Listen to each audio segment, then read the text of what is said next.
Good evening, all. Ira Epstein with your Metal Market Wrap-Up, and this wrap-up is for Thursday, and we are now at the 11th of May, 2023, about 6:05 p.m. Central Time. Well, I had one of these terrible days. If I zigged, the market zagged. If I zagged, the market zigged. It's probably the worst day of the year for me in terms of trading, and nothing serious. I mean, losses, yeah, but not a blowout numbers of any type.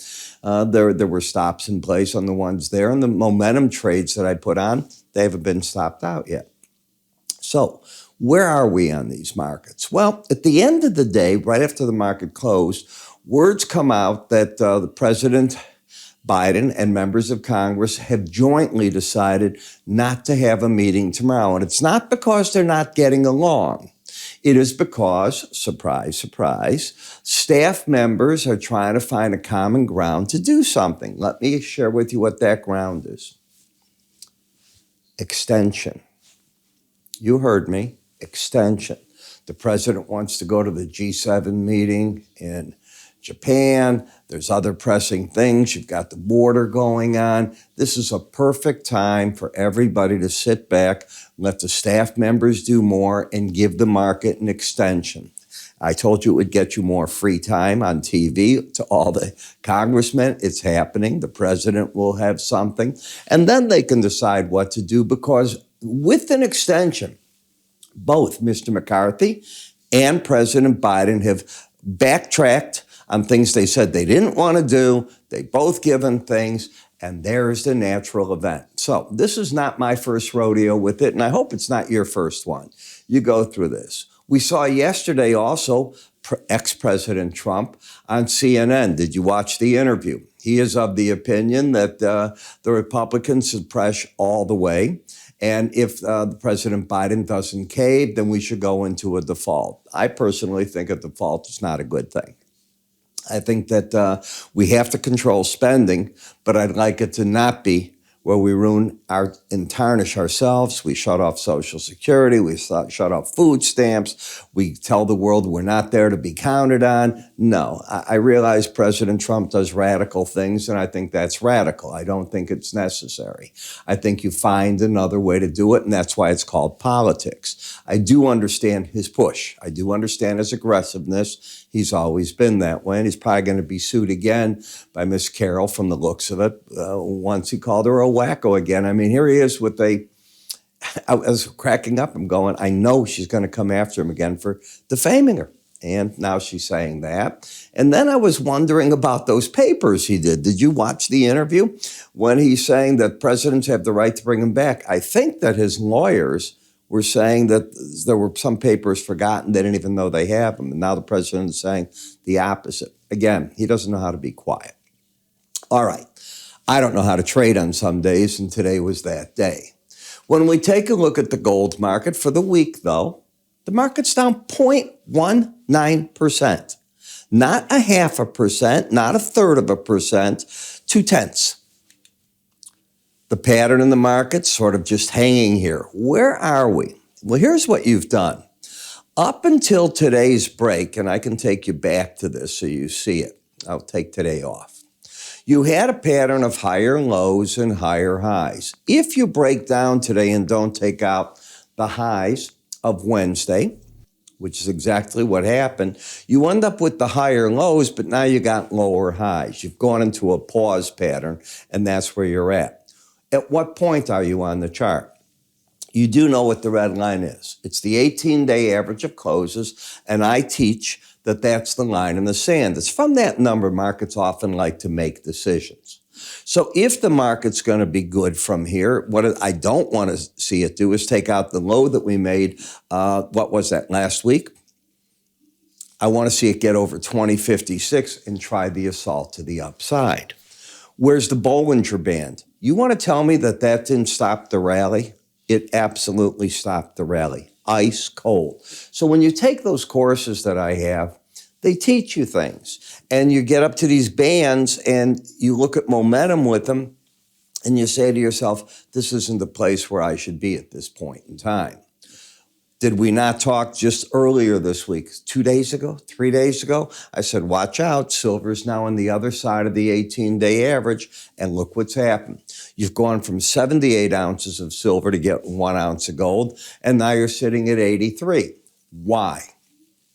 China's economic data stinks. I want to put it as clear as I can be. Their CPI of 1/10 is not what you want to see. They're not getting foreign orders. Everything that's happening is within the country, and it's not that powerful of an engine to get demand for silver, copper, and everything going. Everybody else is slowing down right now as they're feeling the impact of higher U.S. interest rates, be it the Bank of England today, European Central Bank just recently, right?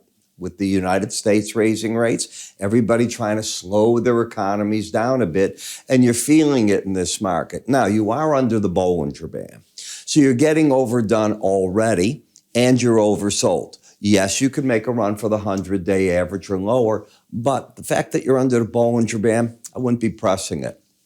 Copper, the same thing. Were we not just, and I mean just yesterday, let's get to it before we get to today's data. I said, watch out. This could be the next support zone in the market. Tapes are there. If it wants to break down, 379 down to the lower band, you are oversold. The market didn't pay anything. Now tonight it's trying to climb back into the Bollinger Band. I get it. But this is your washout in the market. And it's a big one. It could go to any number, but there's nothing bullish here. If you embed, you're going to work yourself even lower in this market. So copper, the bulls in the copper getting hit right now. We all know that there, in theory, will be a shortage of copper because we haven't brought up enough mines for when the world comes back away from this slowing down of the economies. But it is a slowing down of the economies now. 2 days ago, you went for the first hit of the upper Bollinger Band on platinum, not embedded. I think the pros came out. I said that to you here too. I wish I could trade as good as I was talking here that day. In the palladium market, never did make it up there. Now you're fighting to get back under the 100-day average. First time you challenge these averages, it's often problematic for the market. Could you stay a couple of days over them? You can, but you often come back, just the way you did here. Am I bearish? No, I'm nothing. You have a lower low, higher high pattern. And in the dollar, I'm guessing that this rally that you're getting right now, based on a lot of things. First off, there was fear today. I don't know if you watched in the stock market, all the bank stocks, they got killed. They just got hit hard. Once we saw, I think it was PacWest come out and they made their statement that for the week ended April 5th. Okay, well, you're not that far away. You're at the 11th right now. A week ago, their deposits dropped 9.5%. People yanking money again. All right, that's not what you want to hear in these banks at this point. It's hurting them. Schwab went down, and numbers did, and people start buying. But would I ever tell a client to buy a Bollinger Band? No. If the market wants to surge off any of this news and people say, hey, maybe this is great news for the dollar, that they're getting the debt ceiling kicked down the road for a bit. Could you open the door for something up there? You could. Do I think so? No, but I wouldn't fight it. Would I ever tell a client to buy a Bollinger Band to get up there? You know better than that. That would never happen. So I'm watching what's going on here. I think you're at interesting areas, but it's been a hard week to trade. You had the CPI, now the PPI, the unemployment claims. I'll talk about all those as we get into our financial update. I'll do that one right after this. But you're having a number of outside days. Do you know how to work with them? Do you know what they mean? They're generally a continuation pattern. I put together a charting course for you that shows you the patterns, what typically happens, and there are typically things that happen within certain, I can tell you this, 48-hour periods. It's 9 video chapters. You get with it my morning subscriber videos because I walk you every morning. Here's the pattern. Here's what you do. That's how you do it. You get the charting software. You get all this. It's very inexpensive. So how do you get to it? It's simple. You go to our website under education. Pretty simple. You can click up here. There'll be an icon. It'll take you right there. Or you can call my staff and they can get you set up lickety-split. I'm Ira Epstein. I'll see you first thing in the morning. Have a good evening.